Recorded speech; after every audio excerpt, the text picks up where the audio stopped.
Perkenalkan, nama saya Agus Lampon, NIM 091910 dari Prodi Teknik Perkepalan.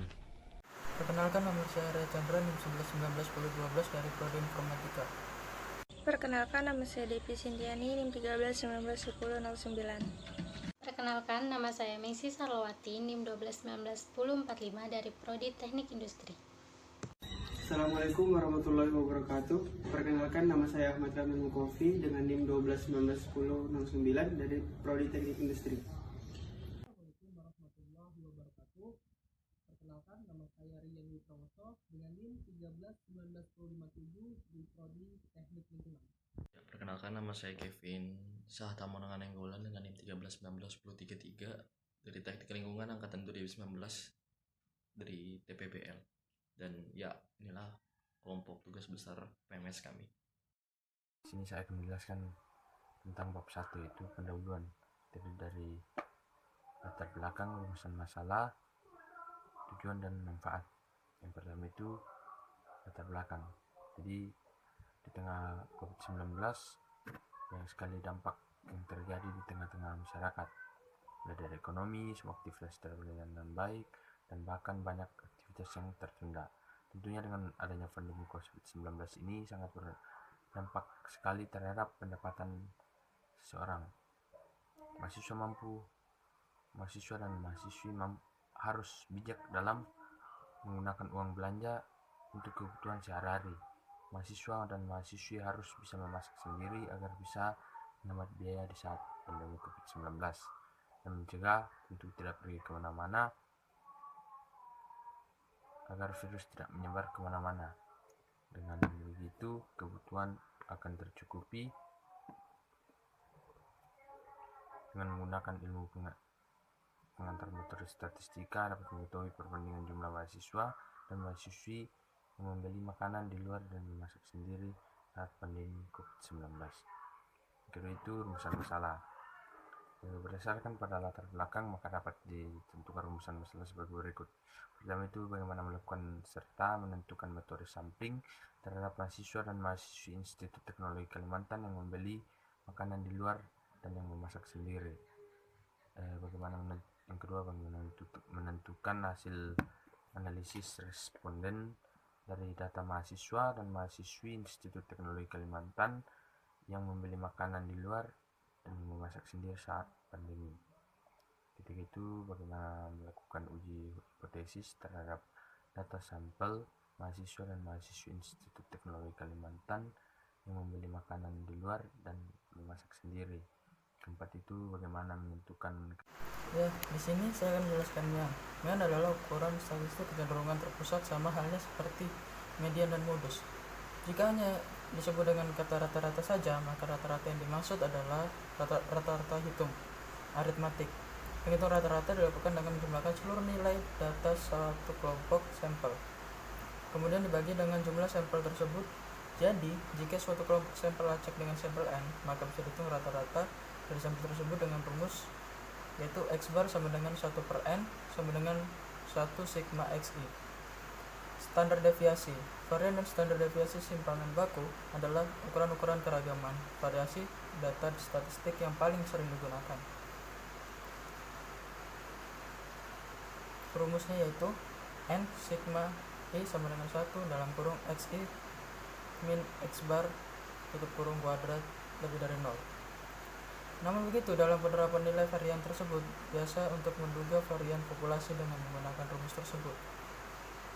Pembagi penjumlahan kuadrat sum of square diganti dengan N-1 derajat bebas agar nilai varian sampel mendekati varian populasi, yaitu menjadi rumus S kuadrat sama dengan sigma NI sama dengan 1 dalam kurung XI min X bar kuadrat per N-1. Rumus standar deviasi simpangan baku yaitu S sama dengan akar N sigma NI sama dengan 1 XI kuadrat min dalam kurung sigma N I sama dengan 1 X1 tutup kurung kuadrat per N dalam kurung N-1. Populasi dan sampel. Populasi dari keseluruhan pengamatan atau objek yang menjadi perhatian, sedangkan sampel adalah bagian dari populasi yang menjadi perhatian. Populasi adalah keseluruhan objek yang akan atau ingin diteliti. Populasi ada dua, yaitu populasi orang atau individu dan populasi data. Populasi yang terdiri atas keseluruhan karakteristik yang menjadi objek perhatian. Yang kedua ada sampel. Sampel adalah bagian dari populasi yang menjadi objek penelitian. Sampel sendiri secara harafiah berarti contoh. Sampel ada dua contoh, sama dengan populasi. Sampel orang atau individu adalah sampel yang terdiri atas orang-orang, dapat pula berupa benda-benda yang merupakan bagian dari populasi yang menjadi objek perhatian. Sampel data adalah sebagian karakteristik dari suatu populasi yang menjadi objek perhatian. Meskipun populasi merupakan gambar yang ideal, tetapi sangat jarang penelitian dilakukan mengamati populasi. Pada umumnya yang dipakai adalah sampel. Sekian, terima kasih. Yang pertama saya akan menjelaskan tentang teknik sampling. Teknik sampling sendiri adalah suatu teknik yang dilakukan untuk menentukan sebuah sampel. Jadi, pada penelitian yang baik harusnya menentukan atau menggunakan teknik untuk mendapatkan sampel yang akan dilakukan pada uji penelitian. Teknik sampling terbagi menjadi dua. Yang pertama ada probability sampling. Probability sampling yaitu pada pengambilan sampel secara random. Setiap unit populasi mempunyai kesempatan yang sama untuk diambil sebagai sampel. Kemudian yang kedua ada non-probability sample. Pada non-probability sample yaitu pemilihan sampel dengan cara ini tidak menghiraukan prinsip-prinsip probability. Pemilihan sampel tidak secara random. Hasil yang diharapkan hanya merupakan gambaran kasar tentang suatu keadaan. Dan penyimpangan atau error dari hasil pengukuran terhadap unit-unit dalam sampel diperoleh nilai statistik. Nilai statistik ini tidak akan persis sama dengan parameternya. Perbedaan nilai yang disebut sebagai penyimpangan atau sampling error. Sedangkan pada non-probability sample, penyimpangan nilai sampel terhadap populasinya tidak mungkin diukur. Pengukuran penyimpangan ini merupakan satu bentuk pengujian statistik. Selanjutnya saya akan menjelaskan tentang uji hipotesis. Uji hipotesis adalah proses pengambilan keputusan di mana peneliti mengevaluasi hasil penelitian terhadap apa yang ingin dicapai sebelumnya. Intinya, pengujian hipotesis adalah proses evaluasi hipotesis nol apakah diterima atau ditolak. Hipotesis ada pula korelasi. Korelasi merupakan salah satu teknik analisis dan statistik yang digunakan untuk mencari hubungan antara dua variabel yang bersifat kuantitatif. Dua variabel dikatakan berkorelasi apabila perubahan pada variabel yang satu akan diikuti perubahan pada variabel yang lainnya secara teratur dengan arah yang sama atau korelasi positif, dan juga dapat secara berlawanan atau korelasi negatif. Nah, korelasi ada dibagi menjadi 3 bagian. Yang pertama ada korelasi sederhana, yaitu suatu teknik statistik yang digunakan untuk mengukur kekuatan antara dua variabel dan juga untuk dapat mengetahui bentuk hubungan keduanya dengan hasil yang bersifat kuantitatif. Kemudian yang kedua ada korelasi parsial. Korelasi parsial yaitu suatu metode pengukuran keeratan hubungan atau sebuah korelasi antara variabel bebas dan variabel tak bebas dengan mengontrol salah satu variabel yang tidak terkontrol. Dan yang ketiga ada korelasi ganda, yaitu bentuk korelasi yang digunakan untuk melihat hubungan antara 3 atau lebih variabel, atau bisa pula 2 atau lebih variabel independen dan 1 variabel dependen. Kemudian penjelasan terakhir yaitu tentang regresi. Regresi adalah suatu metode analisis statistik yang digunakan untuk melihat pengaruh antara 2 atau lebih dari variabel. Regresi digunakan pada data berbentuk rasio dan interval. Regresi terbagi menjadi 2. Yang pertama ada linear regresi sederhana dan yang kedua ada linear regresi berganda. Pada linear regresi sederhana adalah metode statistik yang berfungsi untuk menguji sejauh mana hubungan sebab akibat antara dua variabel faktor penyebab atau X terhadap variabel akibatnya. Sedangkan pada linear regresi berganda adalah analisis regresi linear berganda hubungan secara linear antara 2 atau lebih variabel independen atau X1, X2 sampai Xn dengan variabel dependennya adalah Y. Nah, populasi. Apa sih itu populasi?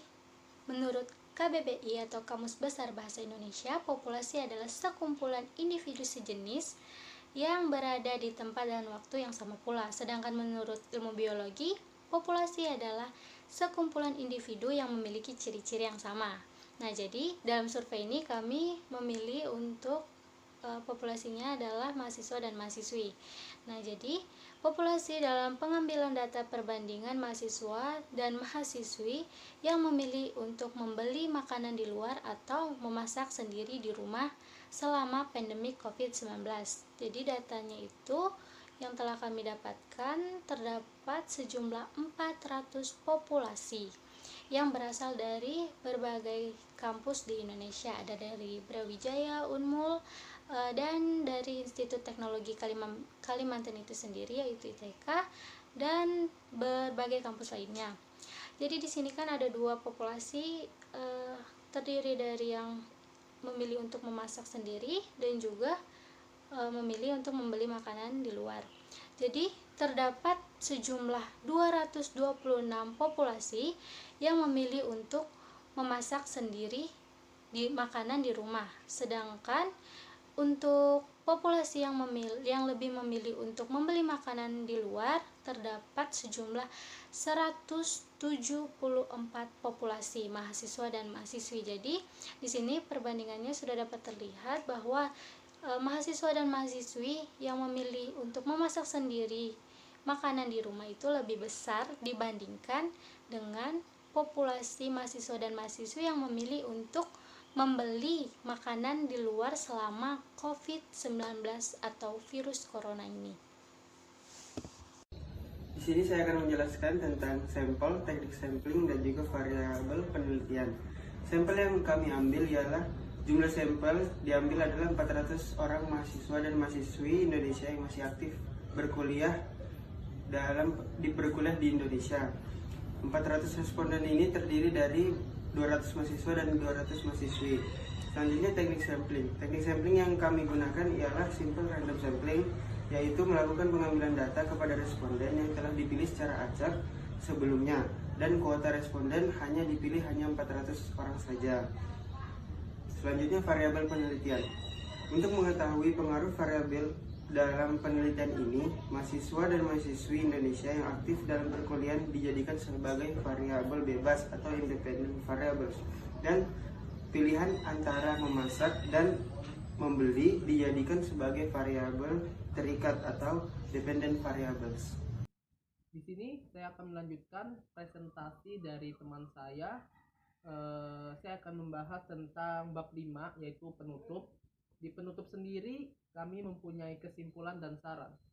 Kesimpulan sendiri kami mempunyai 4 kesimpulan. Setelah kami membuat laporan dan melakukan perhitungan, maka didapatkanlah hasil kesimpulan sebagai berikut. Yang pertama, pengumpulan data mengenai jumlah mahasiswa dan mahasiswi yang membeli makanan di luar dan sendiri saat pandemi COVID-19 ini dapat dilakukan dengan simple random sampling.